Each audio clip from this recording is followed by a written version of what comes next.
Welcome to the Jboy Show, hosted by Jake, Crain, the fastest growing sports show in the nation.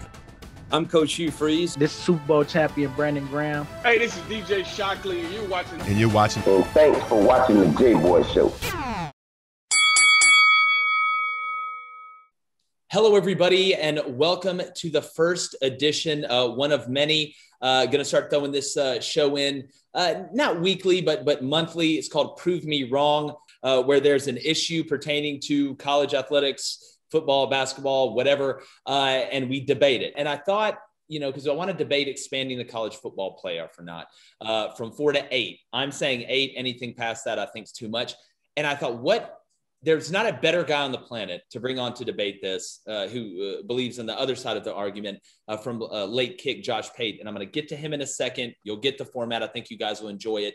It's pretty interactive as well. But as usual, do got to shout out betonline.ag. Head over there today. The online casino is always open, whether you're betting baseball, NASCAR, golf, however you get down. They've got unbelievable sign-up bonuses, and they're going to keep pumping them out. They put the spreads out early. They're going to play the Sharps. They're not playing any games. That's betonline.ag. Head over there today and tell them that Jboy sent you. But first, I do want to introduce a guy we've had on here before. Love having him on. And like I said earlier, kind of in the pre-roll, that his name was the first one that came to mind on this issue, and that's 247 Sports and Late Kick host Josh Pate. Josh, what's up, man? I have my eye black on and I'm ready for battle. That's all I have to say. Man, I was wondering, I know we don't have your video, but I didn't know if you were wearing boxing gloves and one of the things they come out, and I don't know what you call them, with the hoods on, or wearing your American pants. Yeah, I mean, I got some baggy shorts on right now, and they're up way past my navel. So yeah, I'm ready to go. Respect. But the question is this, and it's something that, and I think you've done a good job of arguing the other side, because there's logical points, in my opinion, to either side, depending on what prism you're looking at it through. But it's kind of the finer points that I want to get into with you. And again, it's something that's going to keep being relevant. Bill Hancock the other day kind of alluded to it. We all know what that means. It's going to happen eventually. I think it's a foregone conclusion that it's around the corner. Surprised it hasn't happened yet, because we all know it's about the bottom line, and adding 4 games will only increase that bottom line. But I want to start out with an opening statement. This is how it's going to go. The question obviously is, should we expand the playoff to 8? I'll say that again. Should we expand the playoff to 8 or keep it at 4? We're going to have an opening statement for each side. And because I'm a gentleman and I respect you so much, Josh, I'm going to let you go first. Why the playoff? And again, it doesn't have to be your whole dissertation. Everybody can go to Late Kick to find that on YouTube. I really suggest going over there and checking that out. But just kind of the macro points of why you don't think it should change. And the floor is yours, my friend. Good morning, good afternoon, good evening to anyone and everyone listening. My name is Josh Pate. I'm just a little boy who hails from Culbertson, Georgia. I'd ask that the laughter and applause be kept down in the back so I can finish my statement. Yes. Okay, thank you. All right. Now, here's what I have to tell you, friends. What I have to tell you is I love college football. I think you do too, or you wouldn't be listening. Our love is not on debate here. Our debate is simply, what is the crux of this great sport that we all love? I call it the regular season. And I'm looking around and I see some of you even nodding your heads. Okay, that's fine. Well, then the second thing that we're asking is, why are we here to debate a playoff? And I'm told, if I'm hearing you correctly out there, that some people think this format is broken. And I would agree with you, even to the point that there is brokenness. And no one likes brokenness in the world, nor do we like brokenness in our sport. But I just ask you this, friends. Do you believe the playoff is broken, or do you believe there are aspects of the sport that are broken, and those responsible for doing the breaking are using changing the playoff format to guise them having to take responsibility for their action? I ask you this: if we had better hires across America, would the playoff be as exclusive as it appears to be? If we had better conference commissioners, especially the further west you get, acting in the good faith of their conference, up to and including television deals and the like, would we be talking about the playoff being the problem and the playoff being what's holding the West Coast out of college football relevancy? I simply ask, the biggest problems facing this sport, at the end of the day, do they really boil down to being solved by expanding a playoff? That's your opening statement? Oh, yeah, I didn't say the end. I wanted to let it sizzle a little bit. You know what? I like that. I respect that. I felt that. And to be honest with you, you do have one guy, one of our producers, David Cohn, who does agree with you, former quarterback at Michigan. Me and him have had this debate. He actually played you in the pre-show debate. No, I'm just kidding. But Josh, and I want to say this before I start. Number one, everybody, thank you for joining us, ladies and gentlemen of the jury as well. But I don't want to punish success. What I'm about to say is not punishing success. I think you could have taken 70 teams, put them in the tournament last year, and Alabama still would have won. And there's really nothing that anybody can do about that. What I am looking at, and like you, Josh, I think that was a great point. We're not sitting here debating whether we love college football or whether we both want what's best for college football. We're debating on what we think is best for college football out of the purity of our love for the sport. And when I look at it, I look at numbers. We've seen that since the playoff has been initiated, it's really been a handful of teams in there. If you look, we talk about Alabama, we talk about Clemson, we talk about Ohio State, we talk about Georgia. And listen, that's great. Those teams have earned the right to have success. This is not about punishing success. This is about looking at the health of the sport overall. And when I look at it and I look at the ratings from the last national championship game being down 27%, I think of one word: stale. And for college football, the game that I love, the game that you love, the game that we all love, in my opinion, to sustain and to keep dominating the narrative, in my opinion, just go to a Georgia game, then go to a Falcons game and tell me which one people care about more deep down inside of their heart. For that game to continue, we have to keep everybody involved. Now, what do I mean by that? I'm not one of these people that everybody gets a trophy. Oh, you participated, you get a trophy. You still have to earn it. And in the model that I laid out more recently, you can go back to 18 playoff format with the automatic bids coming out of the Power Five, something, Josh, I know you're a huge fan of. Just kidding. You still have to earn it. And if we continue down this road and we keep seeing the same thing over and over and over again, and while Nick Saban is at Alabama, and again, this is not punishing success, it doesn't matter how many teams are in the playoff, but down the road, because it all goes back to recruiting. That's what this is about. If you look, I believe 67 of the top 100 players were signed by the same teams that we're talking about being the only ones in the playoff. Now, why does that happen? It happens because in today's recruiting world, the kids and parents are a lot smarter. Just like back in the old day, they all think their kid's going to play in the NFL, but what is the best business decision? No longer is it, oh, well, I grew up here, I'm a fan of this school, I'm going to go to that school because I love that school. It's what school is going to put me in a position to be able to get drafted more. And when there's only a handful of schools that can go into these five-star offensive tackles and five-star defensive ends and three techs and shades, the real difference makers, and say, listen, this tape you get in the playoff is worth its weight in gold. The reason we have all these players being drafted in the first and second round and setting records every year is because we are in those games, and that tape evolves any other tape that you're going to see. So if you're able to be a 7 seed or you're able to be an 8 seed, even if you're not going to win it, because outside of the group of teams that we're talking about right now, for at least the next 2 to 4 to maybe 5 years, in my opinion, those same guys are going to win it. But you start introducing parity by giving other schools a chance to go into that living room and tell that kid, listen, if you sign with us, you're going to have a chance to make the playoff. You're going to have to earn it. You're still going to see the same guys in there. As long as Nick Saban's at Alabama, Dabo's at Clemson, Ryan Day is at Ohio State, we're going to keep seeing that. But this does give other teams a chance to go get some of those recruits. So maybe now it's not one section of the country is where college football is really happening and everybody else is getting shut out, because we're trending that way, and it's really starting to scare me. And again, like I said, there's logical arguments on both sides. And Josh, I want to start out because, again, this is something that you've talked about at Late Kick, something we've kind of kicked around here. But when I look at it, one of the biggest arguments is that it waters down the regular season. Going to 8, I don't believe does that, because you're just introducing really 4 more games. So you're not going to take away anything from the regular season. And we look at the end of the regular season, most of that's rivalry week, which is the hardest thing to say, rivalry week. For some reason, I struggle with that. That's important on its own, and I don't think you lose that. What I think it gives you is, all right, now if you're a team that's vying for that 6, 7 seed, because the 8 seed, and the way I do it, goes to the top ranked group of 5 team in their top 25, it gives you a chance. And when I look at that, these games toward the end of the year that we say are meaningless, which if you've ever played the sport, when you have grown men running full speed at each other, no game is meaningless to the people on the field. But from a fan's perspective, it maybe be the game that could eke you in the playoffs. And I think 8 is a good number to cap it at. But Josh, we both know people want to go more than that. What's your argument that it'll water down the regular season? You follow Auburn pretty close? A decent amount. I know where it's located. What would you say in the past 20 years are among, if not the most memorable moments or moment in Auburn football history, past 2 decades? Oh, I mean, you got to look past 2 decades. I would say the kick six, obviously. All right, let's just stop there. That's where I wanted you to go. Yeah. Why? I mean, that's easy. Why was it so big? Because Auburn, Alabama is the greatest rivalry in the history of sports, and they were both ranked, I believe, in the top 6, top 5, somewhere around there. Yeah, they sure were. Mm-hmm. Hey, what if I told you that under this format, that crushing defeat, that crippling defeat that knocked Alabama out of contention for anything worthwhile in the postseason would have just meant it changed seed? And they walk out of Jordan-Hare Stadium that night, and the end result is they're still headed to the playoff. Oh, well, different seed. They're still headed to the playoff. Well, what about 2017, though, when they didn't even win their own division and got put in the playoff? What about it?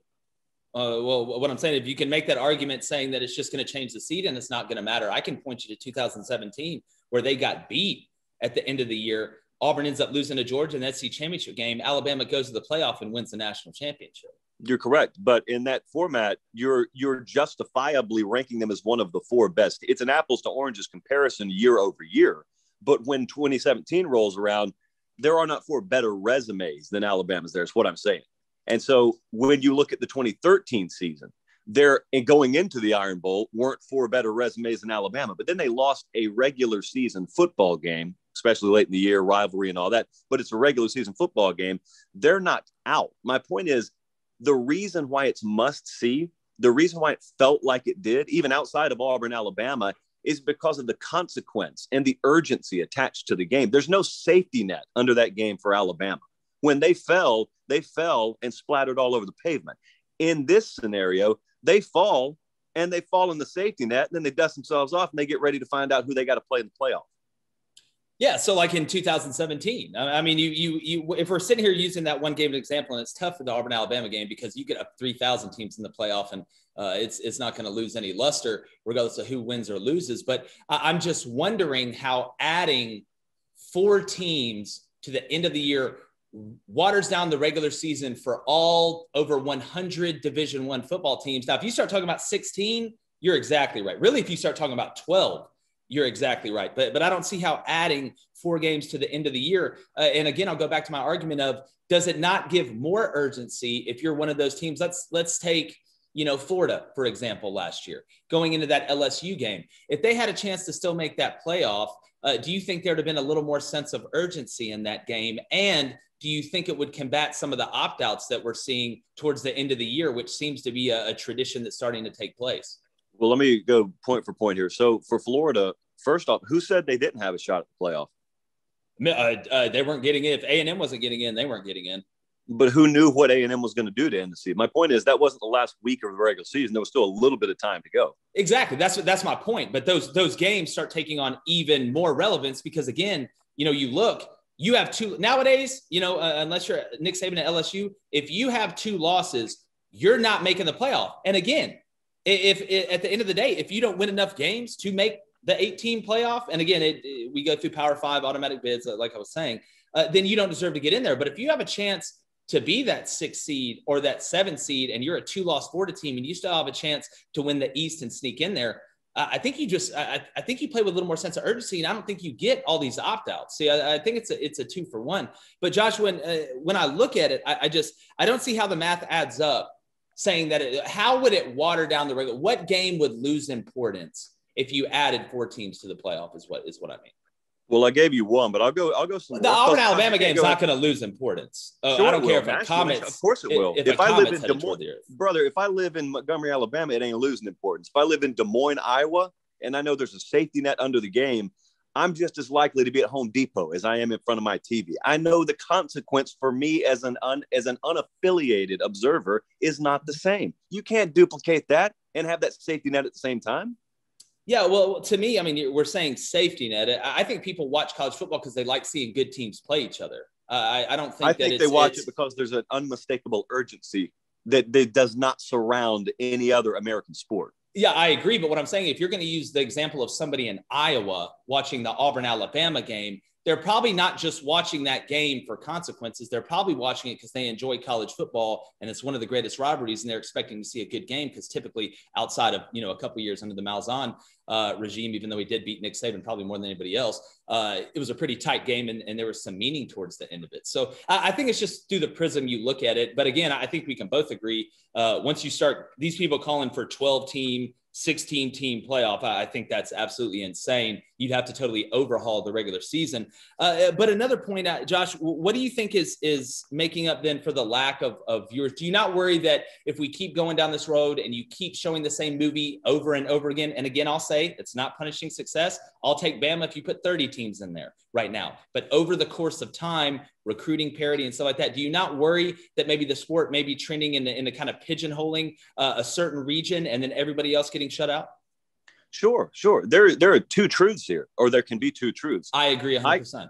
I can be 100% for maintaining an exclusivity over inclusive postseason format, thus crystallizing the regular season. I can be for that, and also understand if I'm strictly here for what is best for postseason television viewership, it's not good that only one region is represented. Here's where I come in, maybe at a different angle than other folks. Yeah. I don't think it's my job to kind of, in a reverse engineering format, legislate equality into the sport. What I think it is the job of is the administration at USC to get their act together, or Texas to get their act together. Because here's the second part. All right. So now let me go back to a couple of points you made.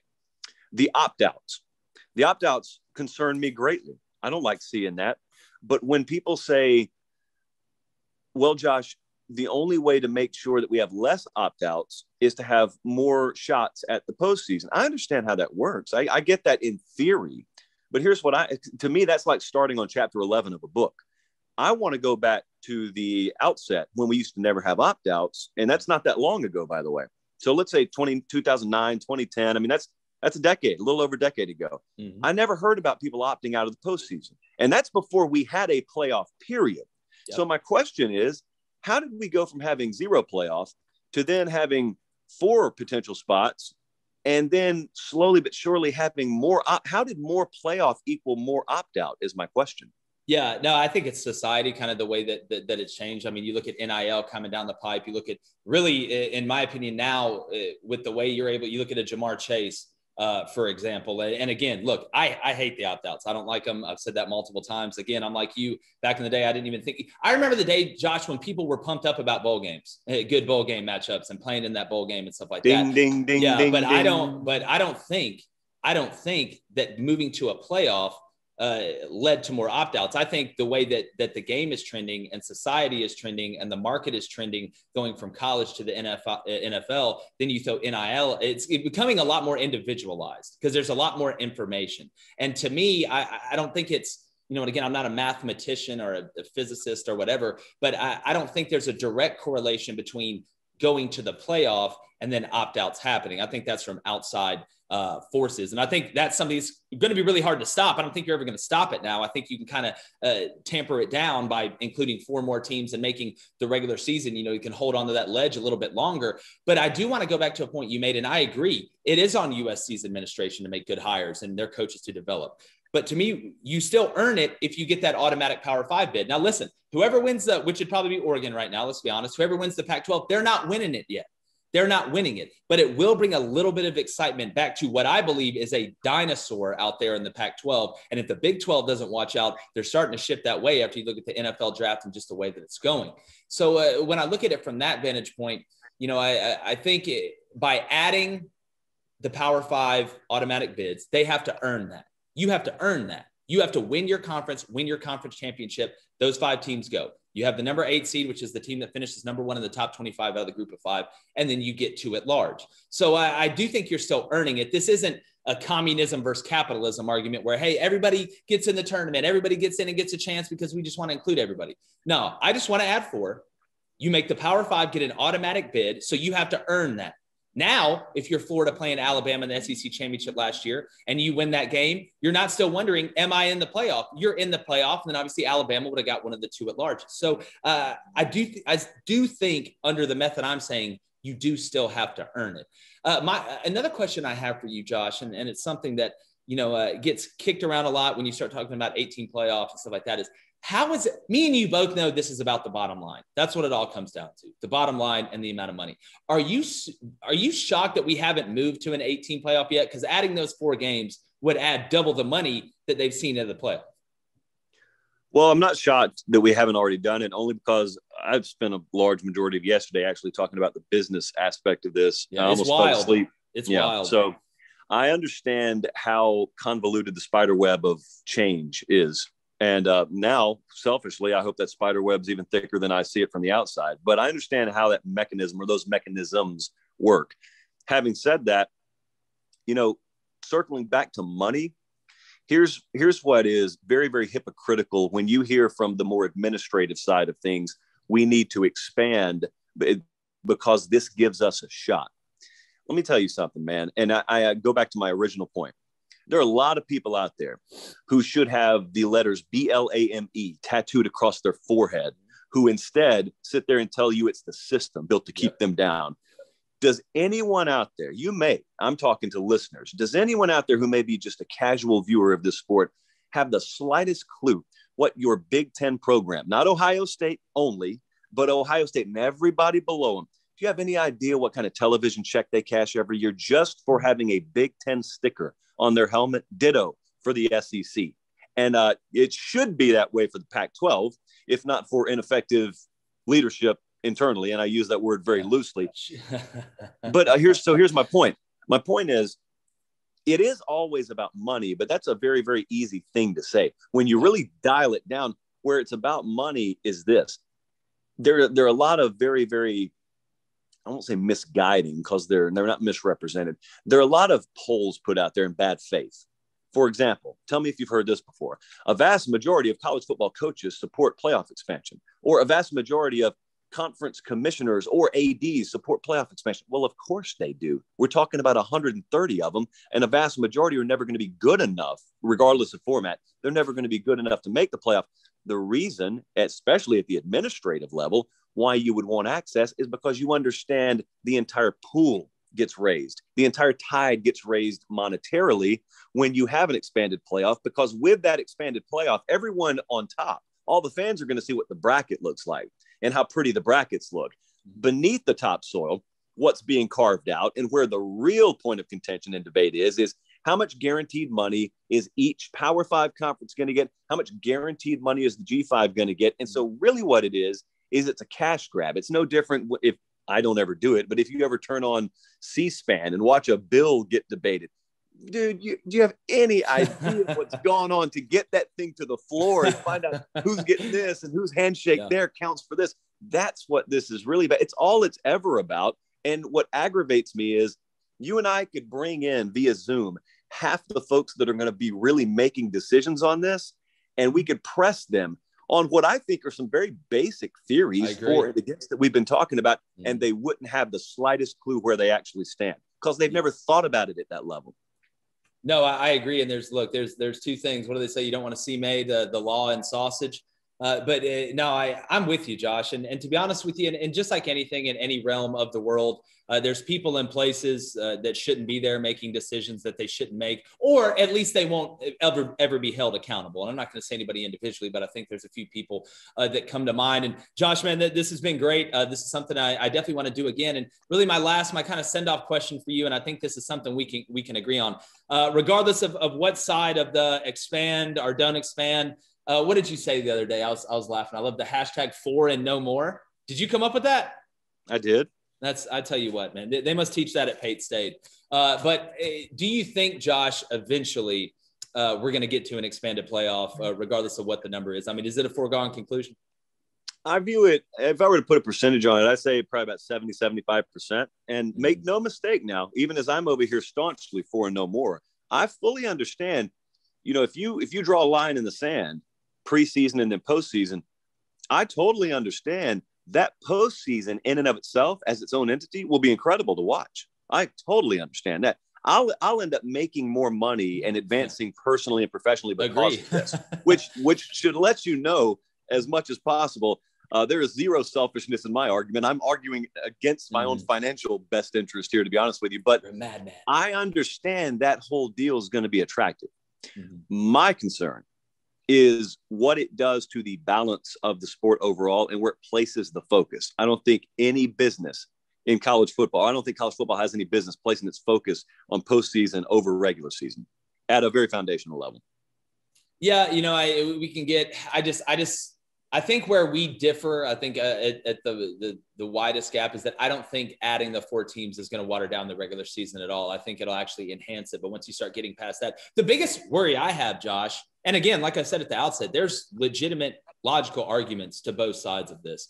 But, you know, from the outset, when I look at it, I just wonder, you know, over the course of time, because again, it all goes back to recruiting, increasing parity and things like that. But I think where we differ is on what it'll do to the regular season. It would make for some amazing television, again, adding those games and especially looking at the championship games. If you're a team that's not already considered in the playoff or that's automatically going to lock up one of those 2 at-larges, I mean, it's life or death. It's going to make for some pretty interesting stuff. But Josh, man, I appreciate it, brother. Always love having you on. Tell everybody where they can find you on social media and then on YouTube as well.